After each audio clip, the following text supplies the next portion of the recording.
मैं पी.एन. कुशवाहा, शासकीय उत्कृष्ट विद्यालय विदिशा, कक्षा 10, विषय हिंदी विशिष्ट।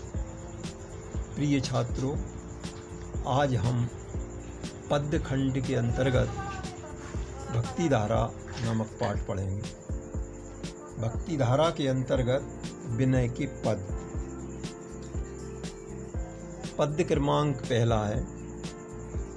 अवगति गति कछु कहत न आवे, ज्यों गूंगे ही मीठे फल को रस अंतर्गत ही भावे। परम स्वाद सबहि सुनिरंतर अमित तोष उपजावे। मन वाणी को अगम अगोचर, जो जाने सो पावे। रूप रेख गुण जाति जुगति भिन्न, निरालंब मन चक्रत पावे। सब विधि अगम विचारहि, ताते सूर सगुन पद गावे। ये पद्य क्रमांक पहला ही है विनय की पद का। तो इसका संदर्भ है प्रस्तुत पद्यांश भक्ति धारा के अंतर्गत विनय के पद नामक पाठ से अवतरित है और इसके कवि सूरदास जी हैं। संदर्भ यानी किस पाठ से लिया गया है, कहाँ से लिया गया है और कौन इसके रचयिता हैं। अब आता है प्रसंग। तो प्रस्तुत पद में कवि किसके संबंध में कहना चाहता है, किस बारे में प्रकाश डालता है, ये हम प्रसंग के अंतर्गत पढ़ते हैं। तो इसमें कवि सूरदास जी ने सगुण उपासना का महत्व प्रतिपादित किया है। एक सगुण, एक निर्गुण।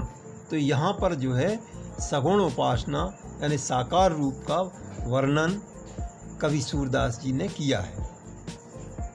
व्याख्या।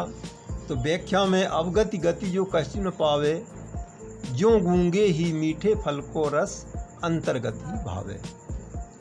तो यहाँ पर कवि सूरदास जी कहते हैं कि निर्गुण निराकार ब्रह्म के संबंध में कुछ भी कहा जाना कठिन है।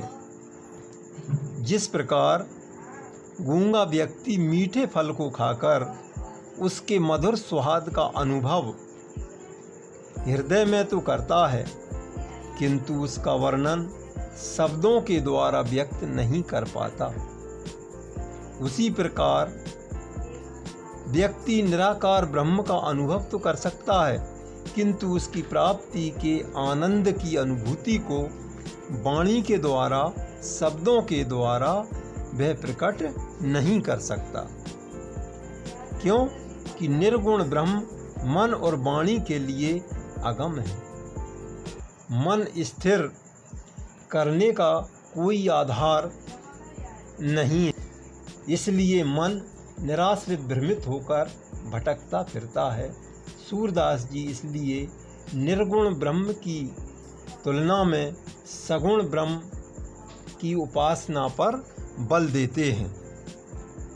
तो इस प्रकार पद्य क्रमांक पहले में सूरदास जी ने निर्गुण की तुलना में सगुण उपासना का महत्व प्रतिपादित किया है, सगुण को उत्तम बताया है, क्योंकि उसका आधार होता है, आकार होता है, जिससे आसानी से व्यक्ति समझ सकता है, जबकि निर्गुण निराकार ब्रह्म को समझने में कठिनाई आती है।